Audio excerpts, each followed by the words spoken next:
The 6th of June, 1944. Under the code name Operation Overlord, US, British, and Canadian troops cross the English Channel and land on the Normandy coast of France. This operation becomes known as D-Day and is the largest amphibious invasion in history, deploying more than 160,000 Allied troops by air, land, and sea. As Allied forces push inland, some German prisoners of war end up in temporary camps across Britain. To extract valuable intelligence, British military intelligence establishes a network of secret interrogation centers where hundreds of Nazis endure beatings, sleep deprivation, and starvation. One of the most fanatical Nazis interrogated by the British is Meyer. Meyer was born on the 23rd of December 1910 in the small German town of Jerxheim, then part of the German Empire. He came from a working-class family. His father, who had also served in the German army during the First World War, was a miner, and his mother worked as a midwife. From an early age, Meyer gravitated toward military discipline and extreme politics. In May 1925, he joined the Hitlerjugend, and by April 1928, he had transferred to the SA, the Nazi Party's paramilitary organization. The following year, he entered the Mecklenburg-Schwerin State Police, leaving the SA behind. On the 1st of September 1930, Meyer became a member of the Nazi Party, and just a year later, in October 1931, he joined the SS. After Hitler seized power in 1933, Meyer's path into the Nazi elite accelerated. In May 1934, he left the police and became a platoon leader in the Leibstandarte SS Adolf Hitler, the bodyguard unit of the Führer. In December of that year, he married, and the marriage produced 5 children. In 1936, Meyer was promoted to SS Obersturmführer, an equivalent to first lieutenant in the US Army, and was soon given command of the 14th Anti-Tank Company of the Leibstandarte Regiment. He quickly gained a reputation for harshness and fanatical devotion to Nazi ideology. The Second World War started on the 1st of September 1939, when Germany invaded Poland. At that time, Meyer commanded an anti-tank company, taking part in the campaign. Allied reports later accused him of personally shooting 50 Jewish civilians near the fortress of Modlin. The violence of Poland set the tone for Meyer's conduct throughout the war. By October 1939, he transferred to the motorcycle troops of the Leibstandarte. The following year, he took part in the German campaign in the West, and was promoted to SS Sturmbannführer, an equivalent to major. He assumed command of the reconnaissance battalion of the Leibstandarte and fought in the invasions of both Yugoslavia and Greece in 1941. On Sunday, the 22nd of June 1941, Nazi Germany, under the code name Operation Barbarossa, invaded the Soviet Union, its former ally in the war against Poland. Meyer and his battalion marched east as part of this campaign. Almost immediately, his unit earned notoriety not only for combat effectiveness, but also for atrocities. Villages were burned, civilians were executed, and terror was deliberately instilled. One German officer later recalled that Meyer bragged about burning down a village near Kharkov in Soviet Ukraine and murdering all its inhabitants. In February 1943, Meyer's reconnaissance battalion advanced into the Ukrainian villages of Yefremovka and Semyonovka during the Third Battle of Kharkov. His troops fought Soviet forces and reportedly took no prisoners, killing around 1,500 Red Army soldiers who had surrendered. After the fighting, Meyer's men surrounded the villages, accusing the civilians of having resisted. A surviving SS eyewitness later recalled hearing the order that, on Meyer's command, the settlements were to be leveled to the ground. What followed was a massacre carried out with ruthless brutality. Ukrainian sources, supported by surviving witnesses, report that about 872 civilians were killed, including men, women, and children. Around 240 of them were locked inside the church of Yefremovka and burnt alive. Russian accounts attribute the atrocity to the so-called Blowtorch Battalion, led by Joachim Peiper, one of the most notorious officers of the Leibstandarte SS Adolf Hitler. Entire communities were wiped out within hours under the combined command of Meyer and Peiper, leaving behind only ruins and ashes. That same month, during the Third Battle of Kharkov, Meyer was credited by the SS with tactical successes against Soviet forces. But these victories were inseparable from the massacres of civilians. Around this time, he became widely known as Panzermeyer, a nickname that reflected his aggressive style of warfare. To his men, he appeared as a fearless commander, but to his victims, he stood as the embodiment of Nazi brutality. In May 1943, Meyer was transferred to France to help form the 12th SS Panzer Division Hitlerjugend, composed largely of teenage recruits indoctrinated in Nazi ideology. The Waffen-SS, the military wing of the SS, prided itself on fanatical loyalty, and this division represented the next generation of ideological warriors.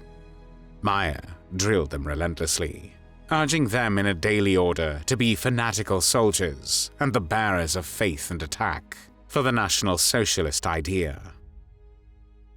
When the Allies landed in Normandy on the 6th of June 1944, Meyer commanded SS Panzer Grenadier Regiment 25.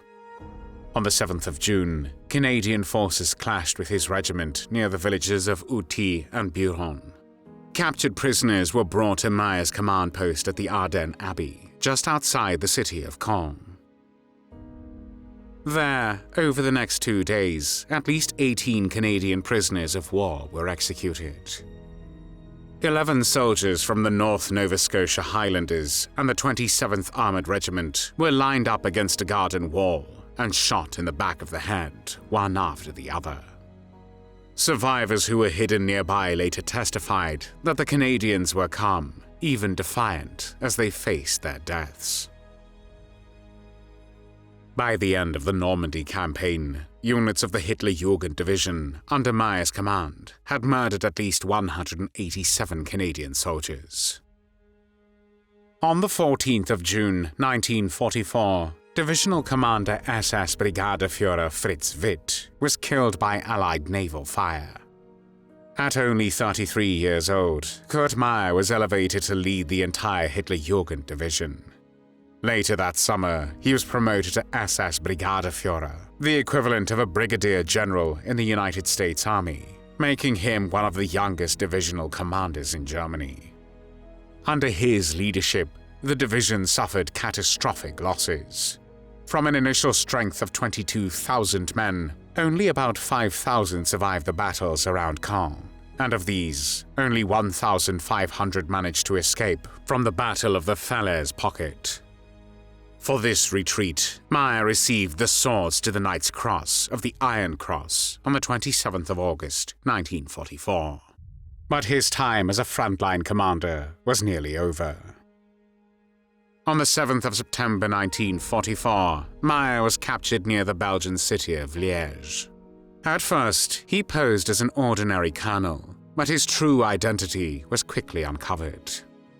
He was flown to Britain and taken to Trent Park, a special camp in North London, where British intelligence secretly recorded the conversations of high-ranking German officers. The transcripts revealed his unshaken fanaticism. In December 1944, he insisted that Germany must keep fighting, claiming that the Allies wanted to exterminate the German people. Even after the Ardennes offensive had collapsed, he fantasized about returning to Germany to persuade Hitler to seek an armistice in the West. British reports described him as the embodiment of National Socialism, a man who lived and breathed the ideology. On the 10th of December 1945, Meyer stood before a Canadian military court in Aurich in Germany. He was charged with inciting his troops to deny quarter to surrendering soldiers and with responsibility for the executions at the Ardenne Abbey. The witnesses included Canadian survivors, German deserters, and French civilians. Their testimony confirmed that Canadian prisoners had been shot in cold blood near his command post. The trial was historic. It became one of the first major cases to apply the principle of command responsibility, holding commanders accountable for crimes committed by their subordinates. Meyer was found guilty on 2 charges and sentenced to death by firing squad on the 27th of December, 1945. Yet the sentence was never carried out. In January 1946, Canadian General Christopher Vokes commuted it to life imprisonment. Meyer was transported to Canada, where he served time in Dorchester Penitentiary in New Brunswick, before being transferred to a British military prison in the West German town of Werl in 1951. On the 6th of September 1954, after 9 years behind bars, Meyer was released. He returned to his family amid a hero's welcome from former SS comrades and local supporters. Torchlight processions, choirs, and brass bands greeted him. A chilling reminder how many in post-war Germany still revered figures of the Waffen-SS. In freedom, Meyer immediately threw himself into politics. He joined the HIAG, the lobby group of former Waffen-SS members. The Waffen-SS had been condemned as a criminal organization at the Nuremberg trials, but Kurt Meyer and his associates worked tirelessly to rewrite history. In 1957, he published his memoir book, Grenadiere, which glorified the Waffen-SS and depicted its soldiers as noble warriors uninvolved in Nazi crimes. Historians have since described the book as one of the boldest pieces of SS apologetics ever written. By 1959, Meyer had risen to become the federal spokesman of HIAG, using the platform to demand better pensions for SS veterans and to push for public rehabilitation of the Waffen-SS. In speeches, he claimed ignorance of the concentration camps and insisted that the SS had been no different from the regular army. His message resonated with many veterans, but for historians and survivors, it was a blatant denial of reality. In his final years, Meyer's health declined. He suffered from kidney and heart disease and endured a series of strokes. On the 23rd of December, 1961, his 51st birthday, Kurt Meyer died of a fatal heart attack in the city of Hagen. His life and afterlife show how the crimes of the Waffen-SS did not end in 1945, but continue to shape memory and denial in post-war Germany. Before we end today's story, take a look at worldhistory.tv, your special destination for true history lovers. Discover exclusive documentaries and incredible stories you won't find anywhere else. Thank you for watching, and don't forget to subscribe for more.